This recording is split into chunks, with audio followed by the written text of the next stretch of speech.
I'm Stan Katz. I'm in the Woodrow Wilson School faculty, and I'm also the chair of the Bernstein Gallery Committee, and this program is essentially sponsored both by the Bernstein Gallery, but also by the Program in Science and Global Security.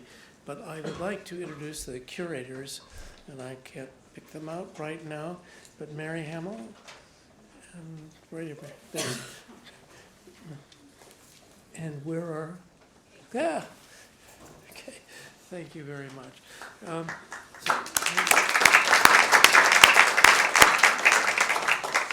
Kate Summers is the other curator. The program on science and global security is represented by several people here today.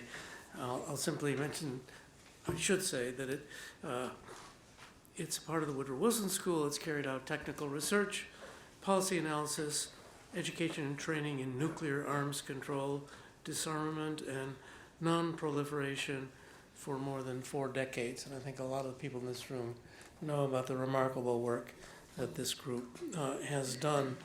The people who are particularly involved with this program were Tamara Patton, who's a doctoral student here in the Woodrow Wilson School. She was earlier at the Vienna Center for Disarmament and Non-Proliferation, and at the Stockholm International Peace Research Institute. Alex Glazer is a colleague at the Woodrow Wilson School and in the Department of MAE, Mechanical and Aerospace Engineering, where he directs the Nuclear Futures Laboratory and co-directs the program in global security. And most importantly, Zia Mian, who has just come in the room and is lurking in the back there, is himself a physicist and a co-director at the program. He also directs the program's project on peace and security in South Asia. He's co-chair of the International Panel on Fissile Materials and received in 2014 the Linus Pauling Legacy Award for accomplishments as a scientist and as a peace activist, contributing to the global effort for nuclear disarmament and for a more peaceful world. He's a wonderful colleague. And then we have some of the artists who are responsible for the work that you see out in the Bernstein Gallery. Marion Held, here someplace?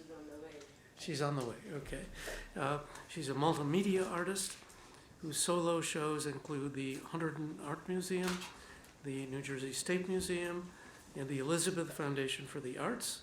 Her work has also been shown in Kyoto, Tokyo, and Dakar, and she's participated in symposia all over the world. She's received grants from any number of agencies, but including the New Jersey State Council on the Arts. She made the sheer dresses and ceramic masks for this exhibition, which you see out there, in commemoration of the people who were killed or injured at Hiroshima and Nagasaki. Gary Scheuket, is that right? Okay, thank you very much. Is a very accomplished photographer whose work is presented at galleries and in magazines. He's a long-standing activist. His body of work includes extensive visual and verbal documentation from 1982, the year of what is still the largest anti-nuclear demonstration in the United States. Well, I have to say, I went to my first anti-nuclear event in the fall of 1959 in London. We marched to Aldermaston. So there have been events for a long time now. Melvin Hardy is here. Thank you very much for being here, Mr. Hardy. He's the curator of visual art at All Souls Unitarian Church in Washington and a co-director of the Millennium Art Salon. He is responsible for the wonderful children's art drawings that you see here, made by survivors of the Hiroshima bombing. The church had sent them art supplies after 400 of their classmates and teachers had been killed. So it's an extraordinary collection of arts of very different kinds, and I think you'll find it extremely not only well done, but moving. So when we're all done, we will have a reception out in the gallery area there, and I encourage everyone to take a closer look at the works of art So this is going on a long time, but now let me introduce the panelists for this afternoon. They are Bruce Blair, who is a colleague of ours here in the program in science and global security for the last few years. His research interests are in technical and policy steps toward verifiable elimination of nuclear weapons. He's interested in the concept of global zero. He is a PhD from Yale University, PhD in operations research, and he has, most interestingly for our purposes, spent a couple of years as a U.S. Air Force Minuteman Intercontinental Ballistic Missile Launch Control Officer in the 1972-74, so he's got a very practical experience of a kind that is desperately relevant to us now. He was a project director in the Congressional Office of Technology Assessment in the 80s, and a senior fellow at the Foreign Policy Studies Program at the Brookings Institution. He's an extremely distinguished and wonderful colleague, and I thank him for being here. Sharon Weiner is a professor of international in the School of International Service in Washington, D.C. at American University. Her current work is on civil-military relations and on nuclear weapons programs and non-proliferation. She also works on security issues in South Asia. In 1914, 1917, she was a program examiner at the National Security Division of the White House OMB, and she is also a distinguished scholar in the field. She's written a book called Our Own Worst Enemy, Institutional Interest in the Proliferation of Nuclear Weapons Expertise, published in 2011. And finally, but not least, we have Ambassador Gomez with us today, Elaine Whyte Gomez, who most relevantly for us presided over the negotiations which led to the earlier this year the treaty to prohibit nuclear weapons, the first international instrument of that kind, was opened for signatures mid-year. It requires 50 signatures to go into effect, and a lot of activity is now, of course, arranged around bringing that project into effect. As you're doubtless aware, it's a very controversial document, which a great many nations, including our own, did not support. And that's one of the things we need to talk about. She is from Costa Rica, where she's had a distinguished career as a diplomat, particularly in the Ministry of Foreign Affairs there. She has had also interesting assignments at the United Nations. She's been very active in the movement against cluster munitions, and she has run a number of important international programs. She is herself a teacher and a scholar. So we have a wonderful panel for you. I'm now going to get out of the way. And who's going to go first? Bruce. Bruce Blair.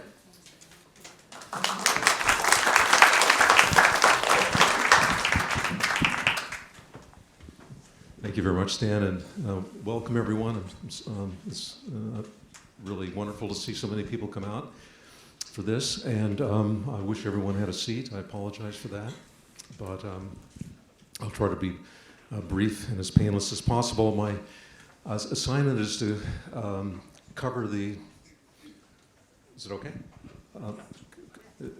Cover the horizon of nuclear risk in the world that we should be concerned about today.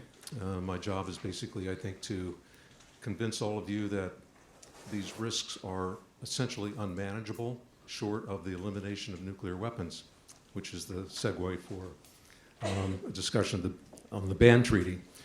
There was a senior general who not too long ago said that he's not worried about a Russian nuclear attack against the United States. What worries him the most is an accident and someone in his command doing something stupid. There are 8 other countries perfectly capable of doing stupid things. In fact, things quite beyond stupid, like accidental detonations, unauthorized launches, mistaken launch on false warning, escalation, nuclear brinksmanship that spins out of control, inadequate safety and security that allows terrorists to get their hands on the weapons. There are a long litany of things that we can discuss. But let me begin with the postures, the stances of the United States and Russia and the risks associated with that. And in a nutshell, it is that the two countries, our two countries, which possess by far the largest portion of the world's nuclear inventories, keep their nuclear missiles on launch-ready alert. They're ready to fire instantly, virtually. And this poses obviously an incredible danger of launching on mistaken information. Many of you may not realize this, but every day something happens around the world that requires our early warning teams in both Russia and the United States to take a look to determine whether we're under attack or not. It could be the Japanese firing a satellite into space on a missile. It could be the North Koreans testing a missile. It could be any number of dozens and dozens of things. Fires in the southwestern part of the United States set off our sensors and require a quick assessment as to whether we're under an attack or not. And how long do you think that the early warning team is allowed to determine whether we're under attack or not? They have a requirement to make a judgment within 3 minutes of the time the first census data come in. A couple of times a month, they have to take a closer look because something looks out of the ordinary. And once in a blue moon, something looks really like a real attack, and all hell breaks loose. These are false alarms. They've happened several times in the United States and in the Soviet Union and Russia over the course of the Cold War, and they have brought us perilously close on several occasions to ordering the use of nuclear weapons. Zbigniew Brzezinski was national security advisor to President Carter, who was within seconds of telling Carter that we were under full-scale Soviet nuclear attack, and he had to make a decision immediately on retaliation. Fortunately, seconds before he made that call, Brzezinski got a third call saying that, oops, that was a false alarm due to human error. If a president decides that he's convinced that an attack is underway, almost certainly will not have complete information about that. There'll be some uncertainty about it, but if he decides to do that, he authenticates with the War Room in the Pentagon using a little code that he has in his possession. He'll be helped out by an aide carrying the famous nuclear football, and he will give a code to the War Room, and if it matches correctly, then the War Room will format and transmit a launch order to the executing forces down the chain of command, the submarines, the bombers, the land-based rocket crews like I used to be. And that launch order is the length of a tweet. And the tweet, literally, the tweet contains all the information that the crews need in order to carry out their launch. This takes just a few minutes from the time the president makes a decision. Within 5 minutes, the launch crews are turning keys to fire missiles out of their underground silos. It takes them 1 minute. They didn't call us Minuteman launch officers for nothing. We could carry out that launch in 1 minute. The rockets themselves, the missiles themselves sitting in the silos, they don't care where the launch order comes from. They are waiting for a short stream of computer code. And systems designed for the launch crews to send the code, but they don't care. This creates a serious vulnerability to cyber attack, which is an increasingly major concern around the world today about the integrity of their nuclear launch control systems.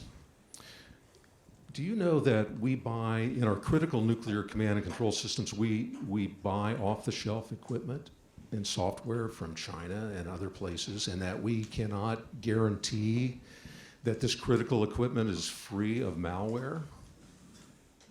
That we've lost control over the chain of custody over this equipment and the software, and that we just can't guarantee that it's bug-free, which compounds this problem of cyber vulnerability, which could potentially corrupt the early warning data on which a decision by a president would depend. So as I mentioned, there have been several serious false alarms. One on the Russian side, it was fascinating. It happened in 1983, and their satellites detected the glint of sunlight off clouds and decided that it was a missile attack against the Soviet Union. And all of the equipment said, this is a valid attack, and this should be reported to the top leadership, which, like the United States, had a policy of quick launch. Both sides rely on launching weapons very quickly upon detection of an attack. There was one single brave individual who stood between a nuclear launch and a stand down. He recently died, a friend of mine. There's human and technical error pervasive in these nuclear command systems. Some of you may recall that in 2007, the United States loaded up 6 nuclear-armed cruise missiles onto a bomber without realizing they were nuclear weapons, and flew it from North Dakota down to Louisiana, where it sat on the runway for a day before anyone realized that something was amiss.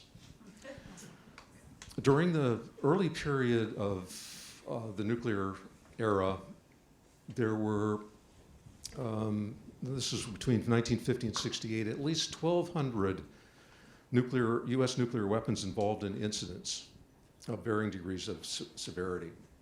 I think the record is even worse around the world. The Russians try to hide their accidents, but their safety record is clearly worse, with nuclear forces often crashing to Earth or sinking to the bottom of the ocean. There are quite a few lost nuclear weapons around the world today, sitting probably on the bottom of the ocean. But this isn't just ancient history, this is also contemporary history.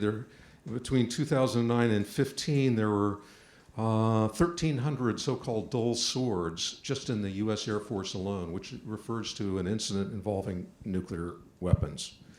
On the Russian side, it wasn't very long ago that one of their submarines in port carrying a full load of nuclear missiles caught fire. So these things happen everywhere, and the situation is even worse, I think, in Asia, other parts of the world. Pakistan, for example, they're in the early stages of figuring out safety, and their weapons are unsafe. They could explode by accident quite easily because they lack the safety features that it took the United States and Russia decades to refine. They lack those. Their weapons are in the hands of an army with significant numbers of jihadi sympathizers within the ranks. If one of their weapons were dropped from a plane or in the field were struck by a Taliban mortar, there's a very good probability the weapon would explode. We're seeing militaries everywhere lobby to increase the alert status of their militaries, their nuclear forces, particularly in Asia. It's a pride of place now to have your own nuclear suitcase a satchel that connects you directly to nuclear forces. And so Prime Minister Modi of India now has a nuclear football with dedicated communications circuits to his strategic forces. Many of these countries are lowering the threshold for intentional use of weapons. That is to say, they're relying more on the early and first use of nuclear weapons in their strategy. And I would cite Russia and Pakistan in particular is relying heavily on the first use of such weapons. Russia has a strategy for the use of tactical or short-range nuclear weapons that they call de-escalatory escalation. And the idea is that in the context of a conventional conflict that may not be going Russia's way, they would set off some tactical nuclear weapons with a view to frightening the opponent, likely to be NATO, into standing down. Clearly a formula not for stand down, but for escalation. I mentioned a new worry is in this area of cyber vulnerability. And let me just mention a couple of quotes here from the head of the U.S. nuclear forces before the U.S. Congress recently. He basically said that, he says, we don't know what we don't know. And in terms of the cyber vulnerabilities of our nuclear forces. So one of the things we still don't know is, as I said earlier, is whether our critical nuclear command and control has been infected by malware and whether someone else might activate our nuclear protocol. Other countries like Russia and China have the same problems, and we know even less about their vulnerabilities. So we have a lot of unanswered questions about the integrity of our nuclear command and control system, and yet we maintain these weapons on hair trigger alert. They're going to fire as soon as they receive a short stream of computer signals. It doesn't make sense. Now let me turn, and I'm going to wind up here very quickly, to the risk of the inadvertent or deliberate escalation of a conflict. And keep in mind that we have flashpoints around the world today in which tensions among the belligerents are at a high level and are prone to escalate to yet a higher level and result in the use of nuclear weapons in combat. There are tensions in Europe between Russia and NATO and the United States, in South Asia between Pakistan and India, on the Korean Peninsula, obviously, and we're in a state of brinksmanship actually around the world right now. You see it in spades, really, with the relationship with Donald Trump and Kim Jong-un, where the escalation here is sharp and moving in the wrong direction.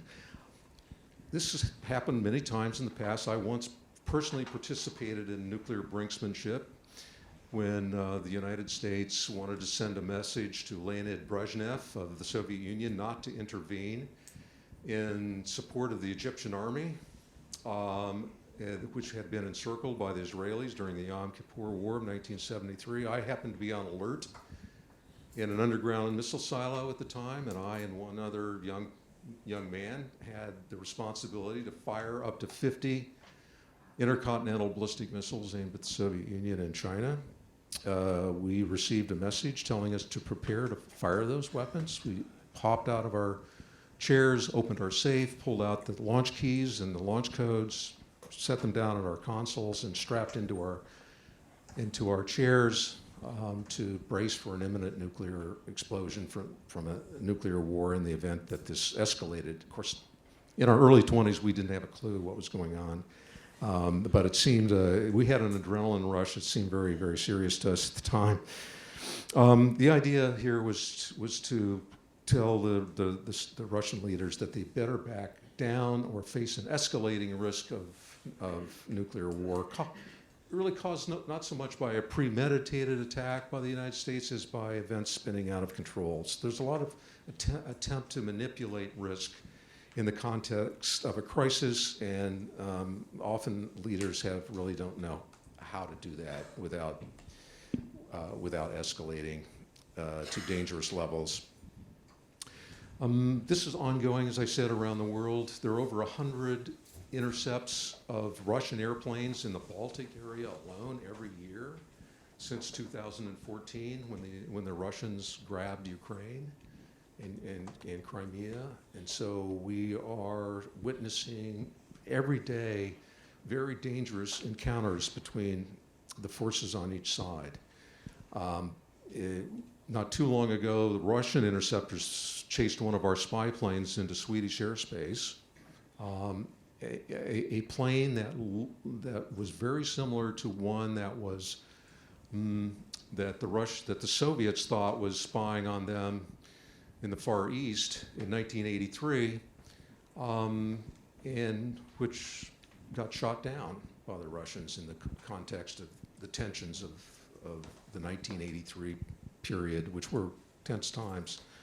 Turns out, of course, many of you know this was a civilian airliner, the KAL, Korean airliner that had accidentally strayed over Soviet territory. Okay, I'm going to wind up by referring to a Senate Foreign Relations Committee hearing that's going to be convened tomorrow morning. It's Republican-controlled. Senator Corker is convening it, and its purpose is to examine a risk that we didn't really consider among all these other risks that I mentioned to be as prominent and dangerous during the Cold War as we are beginning to think it might be today. And that is the risk that an American president could make a stupid call with nuclear weapons that no one could stop. And indeed, under the current protocol for ordering the use of these weapons, the president has sole authority, unilateral power to order a first strike or second strike without apparent cause. And none of his top advisors, including the Secretary of Defense or the Chairman of the Joint Chiefs of Staff, could veto this order. They may not even be asked for their advice. The president has carte blanche. He is, as we sometimes say, the nuclear monarch. So think about it. A potentially demented president, I'm not calling anyone in current office demented, but a demented president can destroy the world in less than an hour with a single phone call. I described the procedure earlier. It happens very, very, very fast. This protocol was put in place because we were worried about the military having control over nuclear weapons, so we concentrated the authority at the highest levels of the executive branch, namely the presidency, and kept the authority out of the hands of the military and others. And that was important. And that was put in place a long, long time ago, starting with, I think, Eisenhower, Truman. And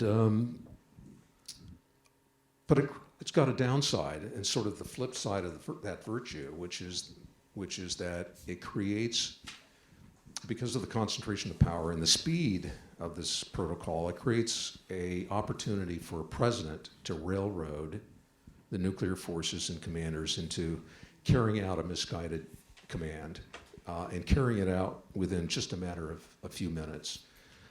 In 5 minutes from an order like that, 400 missiles could be leaving today. They're underground silos in the plain states of the United States.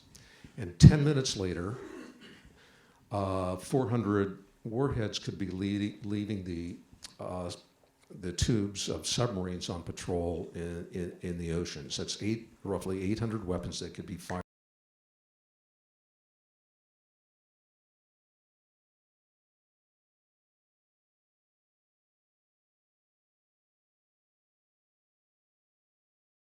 Right now, if the order came down without any prior advance notice and preparation or generation of forces, we have the ability to launch that many weapons. It would destroy the world. And if Russia retaliated immediately, these missiles would be passing each other in space on 30-minute flights from one side of the planet to the other, carrying collectively the destructive power of on the order of 40,000 Hiroshima bombs. That could happen in less than an hour on almost a whim of the president and his counterpart. So check out the exhibit outside to learn how many people would die in this kind of a scenario. It's beyond belief. It's appalling. So, we have these 9 monarchs in the world, and the question is, can we count on their sanity? Can we count on their infallibility forever?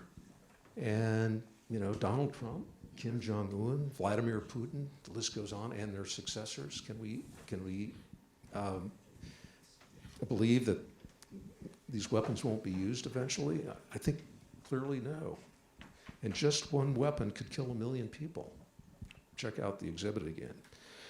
So that's why just merely shrinking these arsenals down from the current level of 15,000 of them in the world, thousands of which are on hair trigger alert, just shrinking the size of these arsenals isn't going to protect us from potential disaster. The only reliable answer to this problem is to eliminate all nuclear weapons. I firmly believe that if we don't do that in our lifetime, that they will inevitably be used in our lifetime, either deliberately or recklessly or by some stupid mistake. Thank you.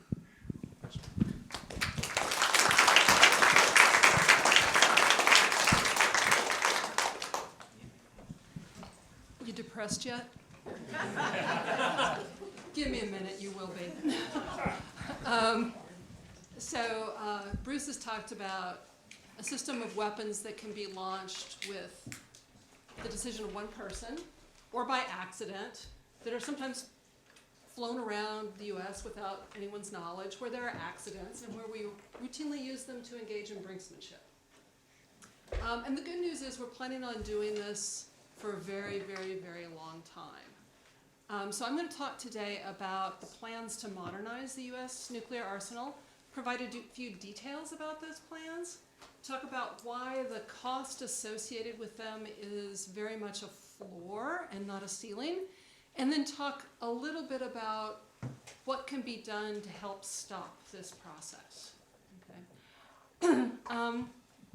The bad news is a child born today will be at retirement by the time the current modernization program is beginning to wind down. So the US has plans to maintain, sustain, modernize nuclear weapons well into the future, past my lifetime, the lifetime of your children, grandchildren, etc., despite our promises under the Non-Proliferation Treaty and despite other promises. If you pay taxes in the US, that program is estimated right now to cost $1.2 trillion over the next 30 years. We won't be done after 30 years. There's still more to go. This modernization program was the result of kind of a political bargain between President Obama and a largely Republican-led Congress. So the argument was that if you reduce the number of nuclear weapons, you would need to modernize the smaller number that you had. And so the current modernization program we have now, the one that the current administration is considering, began with Obama and was adopted trying to get a Republican-controlled Congress to agree to continue arms reductions and negotiations with the Russians. And we've seen this before. Previously, there was a Democratic president, Bill Clinton, who agreed to something called stockpile stewardship. Billions of dollars to fund research and development on nuclear weapons in return for an agreement to stop testing. So these political agreements to modernize weapons in return for what looks like disarmament, arms control, but is really only of a short duration, are frequent, and we have a history of them. So to start off with, the current modernization program. So according to the Congressional Budget Office, and they just published a report in October, the current projected cost for the next 30 years of the US arsenal is $1.2 trillion. Their most recent estimate prior to that was $1 trillion. Prior to that, it was a little less than that. Prior to that, a little less. So the cost of this modernization program goes up frequently. About 800 billion of that is to maintain and do enough improvements to keep the weapons in some reasonable order, and about 400 trillion to actually modernize them. The modernization part will go up a little later on. And this is on top of the 138 billion we've spent over the last 5 or 6 years since the Obama administration first began this plan. So a couple of key parts of this. And so when you go out and you look at you'll see outside in the display, there's a video monitor that shows the results of a limited nuclear exchange between the United States, Russia, and Europe. Limited, starts out as a very limited exchange. So the US is planning on replacing all parts of the arsenal that you see on that, and you'll see them as little blips. So when you see the submarines out in the North Atlantic, those will be what's called a Columbia-class submarine.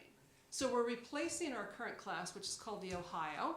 They're going to start to retire in about 2027. We're going to replace them with something called Columbia that enters into force in 2031. We're going to build 12 of them. They'll carry a total of about 1,000 nuclear weapons, more or less. And over the next 30 years, it's going to cost $300 billion to replace. This doesn't include the new missile. They want to put a new missile on it, but we're not talking about that yet. That'll come in about the 2040, 2045 time range. If you stand out in front of the monitor, about 2/3 of the way through, you'll start to see ICBMs going back and forth between the United States and Russia. We're going to replace those too. Okay? So the current Minuteman III will be replaced with something called the ground-based strategic deterrent. We're going to keep 400 of them in 450 missile silos. It's going to cost us about $150 billion over 30 years to replace.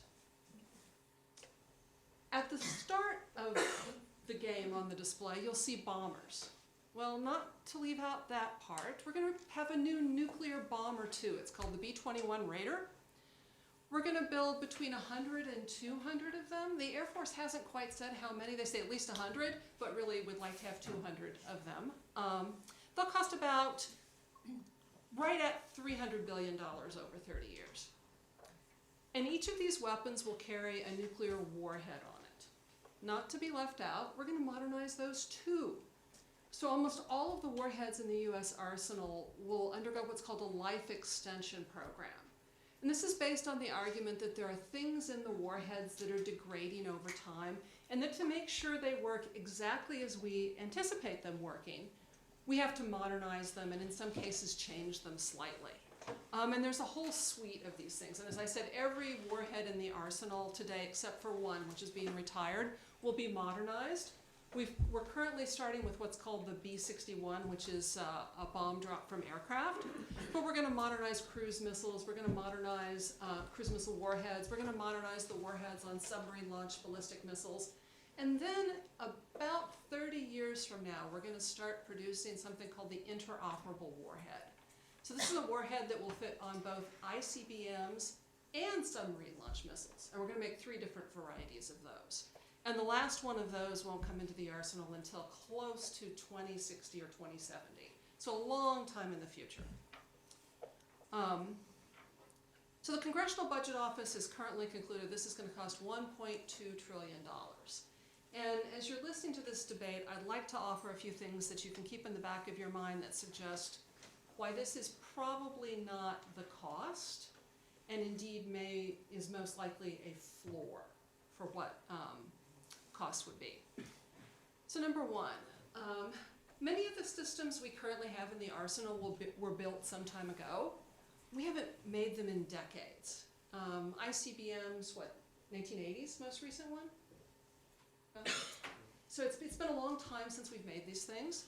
The production lines for making them don't exist anymore. In some cases, the people who made them are gone, right? So all of our cost estimates about what it's going to take to produce new subs and missiles and bombers are based upon things we haven't made in a long time. We're not very good at estimating things we haven't made in a long time. So that's part of the problem. For example, the new ICBM, GBSD, the ground-based strategic deterrent, initially the Air Force said this is going to cost $600 billion, and that's the number that was put into the budget. Last year, There's a group in the Defense Department called CAPE. They're the official folks who do the analysis of how much something is going to cost, and they present it to the service to see if they have the same cost estimations. And so the CAPE number was, at the low end, $100 billion. Still classified as the upper end of the assessment of how much that's going to cost. So we've already gone from 60 billion up to at least 100 billion and likely higher, and that's just for one leg of the nuclear triad. Our nuclear arsenal depends upon two different agencies building things. So the delivery systems, the subs, the missiles, the bombers, are built by the Department of Defense. But the warheads they carry, the bombs, are made by the National Nuclear Security Administration, which is part of the Department of Energy. Okay, so DoD has a history of cost estimation problems. NNSA, this warhead agency in DOE, hopes someday to be as good as DoD. They have a particularly troubled history of cost estimation. So for example, the B-61 bomb. This is the current life extension program we're doing, the first real modernization. Initially they said, we will do this for $4 billion. Okay, not done yet. Current cost estimate is $10 billion. Okay, that's peanuts, all right? NNSA undertook several years of program called, goes by the phrase MOX. It's a building to remove weapons plutonium from circulation. This building was supposed to have been done 2 years ago at a cost of $4.8 billion. So the current projections are it'll be done in about 2100 at a cost of potentially $100 billion. Problem with cost estimation, right? Second reason why the costs are going to go up, we're probably leaving some things out. So the CBO report talks about $1.2 trillion over 30 years. So the modernization program goes beyond 30 years. At the end of that 30-year period, we're going to bring in, for example, a new D5 missile for submarines. That cost isn't in there. When they talk about modernizing ICBMs, it's not clear that the cost of the launch facilities is included. Or how about the concrete silos that the missiles are in? Currently, the Air Force says we're going to put our brand new, very expensive missiles in these same old concrete silos. There's reason to suggest that maybe once they get a new missile, they might want a new silo. Some of the alert facilities, the infrastructure around ICBMs, we don't know the degree to which that's included in the cost estimates. You'll see the Air Force today starts talking about, you know, it's not enough for us to have new ICBMs. It's not enough to have a new bomber. We've got this really old nuclear-capable bomber called the B-52. We'd like to give it a new engine. That's also very expensive. That cost isn't included in there either. It's unclear what new command and control system ICBMs will have, so we can't estimate the cost for that. The interoperable warhead, that's way out in the future. We don't know how much that would cost. Add in the cost for the things that go into nuclear weapons. Enriched uranium. We don't have a uranium enrichment facility. How about making pits for nuclear weapons? Well, our current pit production facility doesn't make very many, and now they're talking about making not just one, but two. Okay? The cost for that isn't included. The cost for lots of other parts. There are also a variety of congressional actions that make the nuclear arsenal more expensive. So over the last 3 or 4 years, largely in response to concerns that the Obama administration would reduce the number of nuclear weapons, the Republican-controlled Congress has pushed through things to require additional spending. So for example, there's currently a law in place that says all parts of the nuclear weapons complex must be exercised in case we need them. And so you could interpret this in some ways, and I can tell you DOE is interpreting it in just this way, that therefore you have to be able to use everything, even stuff you don't intend to do, just in case you might need it someday. One of the things they're talking about under the current president's nuclear posture review is that you need to be able to, quote, exercise the nuclear test complex by making it easier to test a nuclear weapon more quickly. So we would invest money in that, okay? So the bottom line is 1.2 trillion. You know, I have no magic estimate of what the cost actually is, but 2 trillion is not an unrealistic figure. All right, so $2 trillion to reproduce a system which Bruce is scared us about. All right, so what do?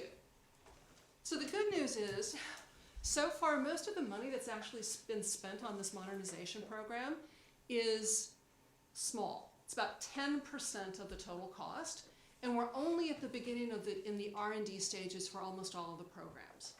So before we get further into this process, the time is now to cancel these things, right? Before we make an argument that says, we've invested so much money, we might as well continue. Well, we're not there yet. We haven't invested that money. So there's not a compelling reason to continue because of some costs. Budgets are the results of real elections. Matters who wins, who loses. There's an opportunity. But I would also encourage you to pay attention to the institutional processes that happen. So I said nuclear weapons come out of the Defense Department budget and the Department of Energy budget. So this means two different agencies get to make two different arguments for nuclear weapons. But it also gives people multiple opportunities to make arguments against them because you need multiple different budgets to produce them. One very simple thing to watch out for, and this actually gives just a little bit of hope, okay? So the parts of the military in the US that make nuclear weapons are the Navy and the Air Force. If they were given their druthers, if they had their choice, they'd spend that money on conventional weapons. They wouldn't spend it on nuclear. So if you look, the Navy has introduced something it calls the SeaBased Deterrent Fund. What they've said is they've looked at the cost of building just the submarines and said, whoa, we don't pay that. So instead of taking that out of the Navy budget, why don't we have this general deterrence fund and everything for the deterrent is funded out of that? And the Air Force said, yeah, we don't want to pay for that stuff either. Let's get us one of those things too. So one of the things to watch out for is this attempt to shift funding for the nuclear arsenal out of the service budgets where it's traditionally been into these other mechanisms where the Air Force and the Navy can continue to spend as much as they want for conventional weapons, and they don't have to take a cut because they also have to buy the nuclear stuff. So having an engagement at that level about the institutional politics of how we budget has opportunities for reducing nuclear weapons spending. A second thing is to start questioning the assumptions on which modernization and most of nuclear strategy are based. So the Pentagon, folks will talk about requirements. Well, why do you need 12 new nuclear submarines? Why do you need 400 new ICBMs? Why do you need between 100 and 200 bombers? Oh, we have a requirement. Where'd the requirement come from? Oh, I can't tell you. Well, who set the requirement? Well, they did. Okay. So I'm convinced that every president has determined, quote, requirements for the nuclear arsenal of which they're not aware. These requirements take on a life of their own. So one thing for us citizens is to ask, well, where did the requirement come from and why is it a requirement as opposed to something you simply want? Couple other things. Stand out in front of the display, the scenario, watch the limited nuclear war, and ask yourself, if you lived in Central Europe, Central US, Central Russia, actually anywhere in the US or Russia, and most of Europe, you'll see at the end, life is not good for you. But ask yourself as you're thinking about modernization, does it matter if you died with a nuke that hit you from an ICBM or a submarine? Does it matter if that nuclear weapon embodied the latest, greatest technology, or if it was just a nuke, right? What's the marginal utility of the second nuclear weapon in that scenario? And by asking those assumptions, which are never asked in the debate about nuclear modernization, that opens up additional space, not just to deal with the modernization budget, but to challenge the basis of deterrence that underlies the entire arsenal. Your turn now.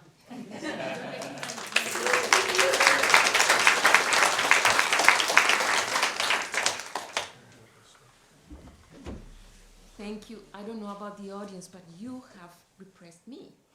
But you're going to make us feel better, Elaine. Yes. So you have increased my concerns. So think about the rest of the world. What do we do when we hear, and we are confronted with this reality because we all know about this reality. First thing that we would have to mention is that this modernization program, U.S. already committed not to do that in 2010 at the review conference of the Non-Proliferation Treaty. So all the nuclear states committed not to do that. So my job here is to convince you of the value of developing norms at the international stage to regulate the behavior of states. But I would like to start by reading the title of this event, A Perpetual Menace. First reflection is there anything that's perpetual in human history? I mean, not even humanity is perpetual, and we live in a constant change, adaptation, evolution. I was born into the era of the Cold War, and 1992, 1993. I thought that was the reality with which I was going to have to live throughout my life. I saw it finish. So there is nothing perpetual, and I think from here to the moment in which the 100th anniversary of the birth of the nuclear era is going to be commemorated, something is going to happen, either by normal evolution, by limited or complete war, or because we actually come to senses and we engage at the international arena and do something about this problem. The other comment I wanted to make is regarding the role of concepts, ideas, and norms in shaping the reality. I strongly believe that human progress is a result of a constant challenge, of constant challenging ideas and beliefs through scientific observation and by problem solving. And throughout human history, there have been many beliefs that have enjoyed the category of unquestionable truths, because they are endorsed or presented by power structures. And they are the unquestionable truth until they are later refuted by another set of ideas that is the result of scientific observation and constant challenges of those ideas.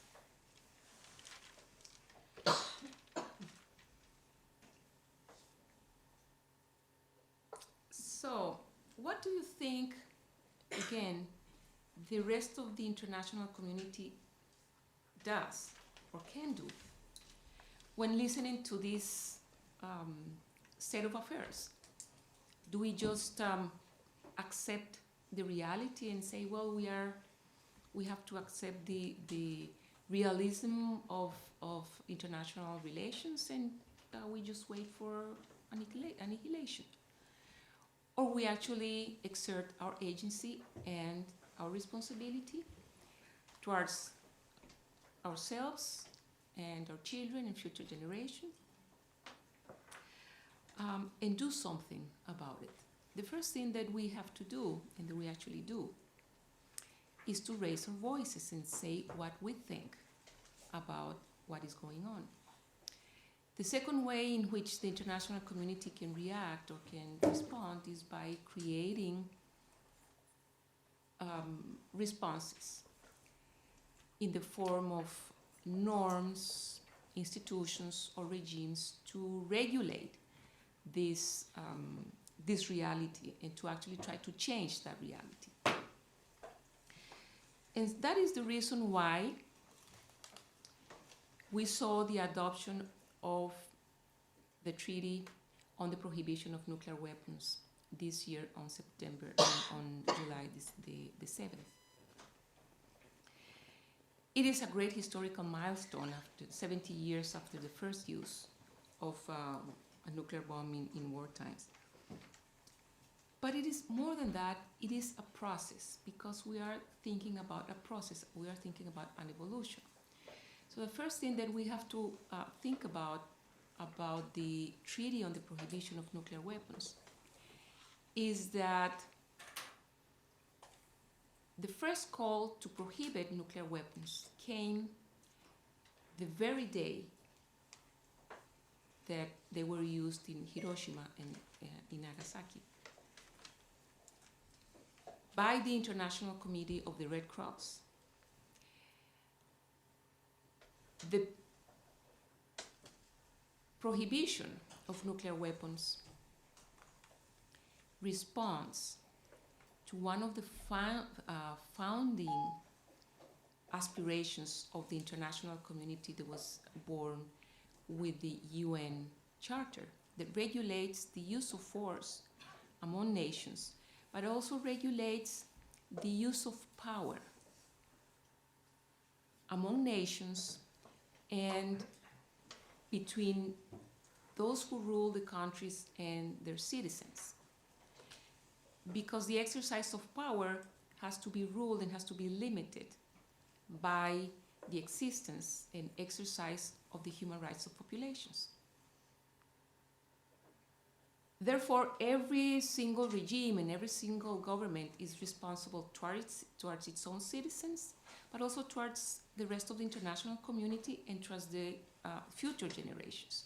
So there is responsibility in this scenario that we are seeing. There is responsibility not only towards you as citizens of this country, there is responsibility towards the rest of the world, and there is responsibility towards the future generations. So, after decades of inaction from the disarmament machinery at the United Nations, there was a coalition of high ambition, if we want to call it that way. A vast majority of the international community, of the countries of the international community, started to think that this is a reality that we cannot accept without exerting our agency and doing something about it and exerting our responsibility. So the first thing that happened is that this coalition of countries moved through the very structure of the United Nations and took this issue to the General Assembly, the universal body of the United Nations, because the rest of the architecture, the Conference on Disarmament and other fora are paralyzed. And by taking this problem to the General Assembly, they challenged what I call the procedural orthodoxy of the disarmament machinery, by which all decisions are taken by consensus. And that is the reason why it is paralyzed for decades. So the General Assembly adopted a resolution to mandate or to create a diplomatic conference to negotiate a treaty that actually prohibits nuclear weapons.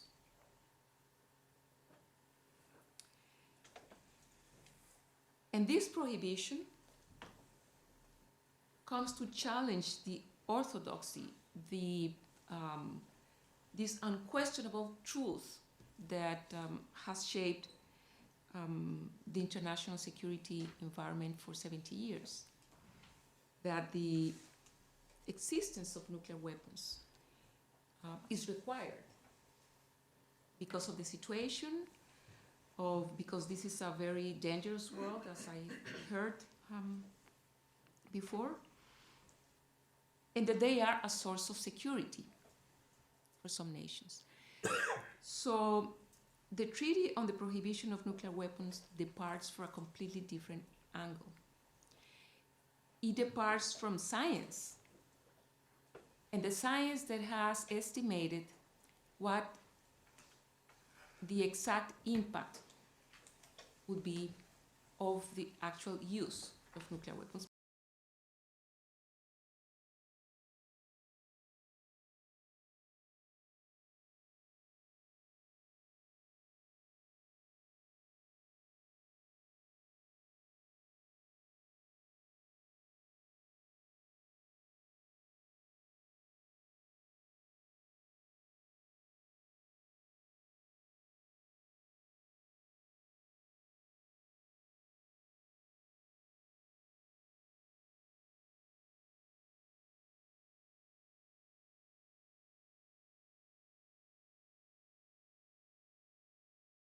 In that we already know.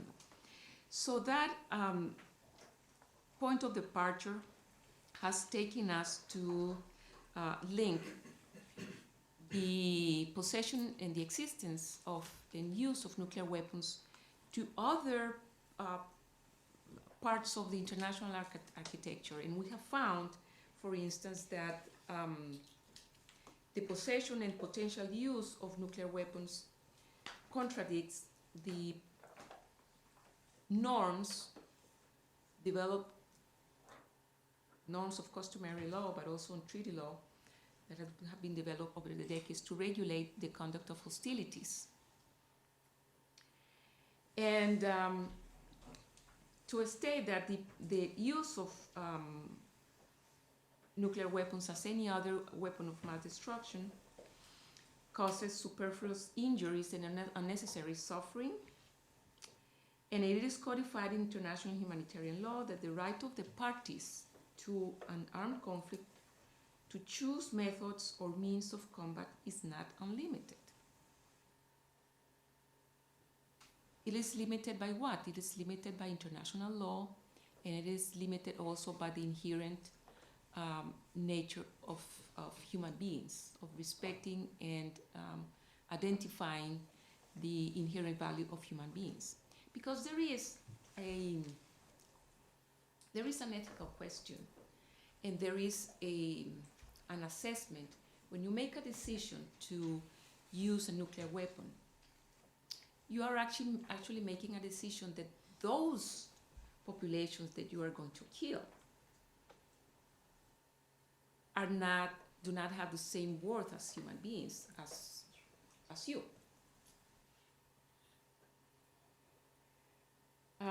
There is another rule of international humanitarian law, which is the rule of distinction between combatants and civilians. So indiscriminate attacks are also prohibited in international law. That is the reason why the international community has banned chemical and biological weapons. It has banned landmines, cluster munitions, and now nuclear weapons.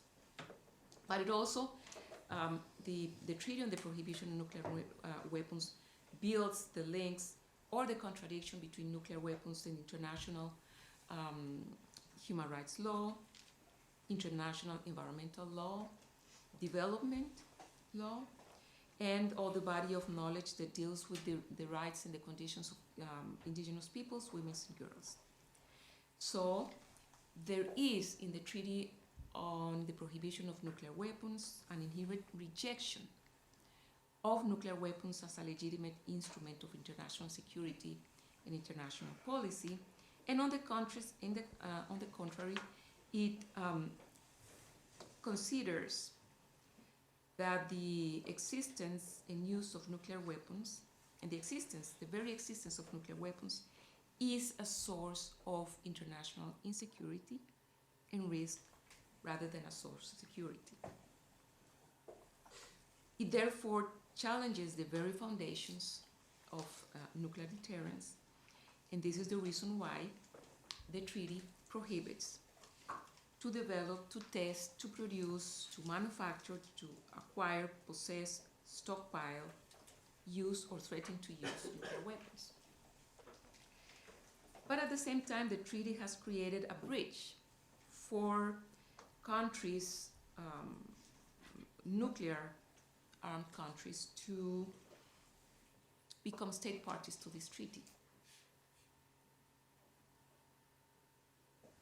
by two mechanisms, and if they comply with certain requirements and obligations. And there are two possibilities for countries to do that. first of all, country can destroy its arsenals and then join the treaty, or it can join the treaty and undertake their disarmament efforts bound by the treaty obligations, which means, first of all, that the country has to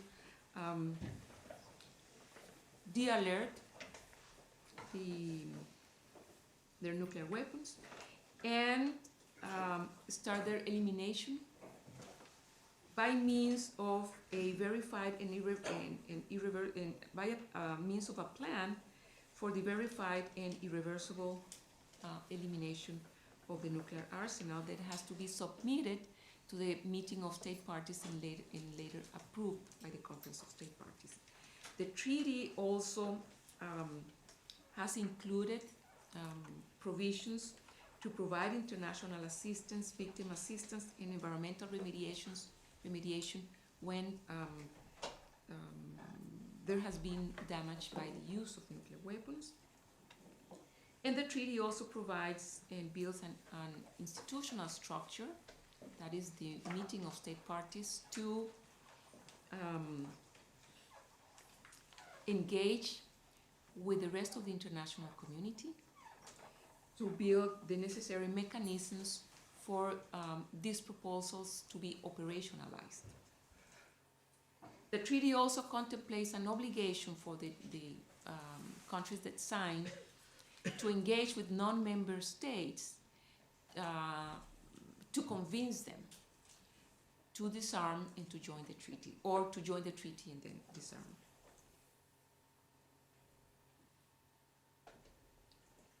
So far, 53 states have signed the treaty, and 3 of them have ratified it. We need 50 ratifications for the treaty to enter into force. And you would think, is it really worth this, all this effort if the nuclear weapon states are not participating or have boycotted the talks? And I have to say, we have no other option. The international community has the ability to build norms to further regulate the conduct and the behavior of states. And we strongly believe that the relationship between the norms and the actual behavior, and the reality is a circular one. That means it is true that norms and institutions are a reflection of the reality and the geopolitical and political structures, but it's also true that norms and new ideas affect the reality that we live in, because we are human beings. We can build our reality. We did not have a nuclear threat before 1945. We built it. Human beings built it. So we strongly believe that human beings can deconstruct that reality. And this is the reason why we strongly believe that by providing norms and institutions and fora for diplomacy, and as a part of all the overall institutional architecture of the United Nations, we can provide pathways to build a new reality. And in this case, I would have to invite you as citizens, responsible citizens of the world, to actually think about it, to actually think about what you've heard, the very scary information that we have received today, and to think about what kind of responses you can develop as global or as responsible citizens.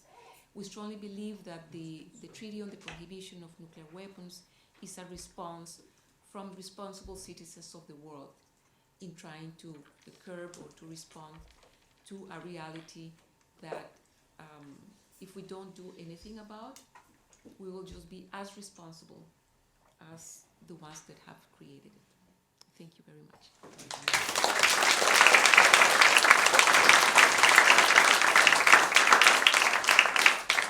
Well, it's been a sobering discussion so far. We only have a few minutes left, but let's take a few questions before we adjourn to the gallery. For Bruce Blair, I have read that the Secretary of Defense must concur in the President's decision to launch a nuclear weapon. Is that not true? Nope, it's not true. It's an urban legend. I've spent half of the last 6 months trying to disabuse people of that mistaken belief.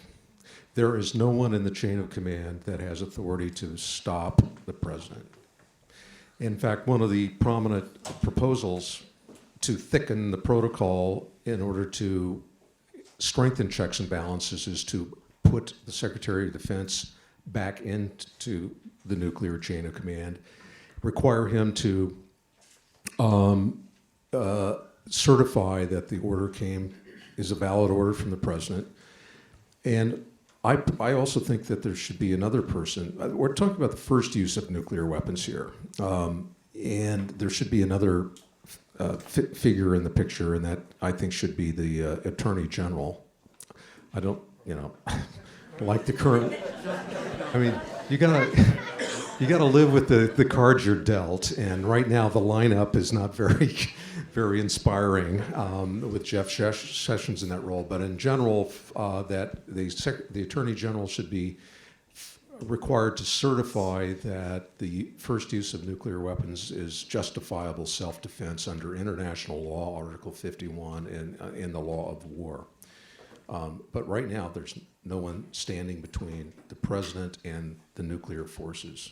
And by the way, that's true of most of the other nuclear weapons countries as well.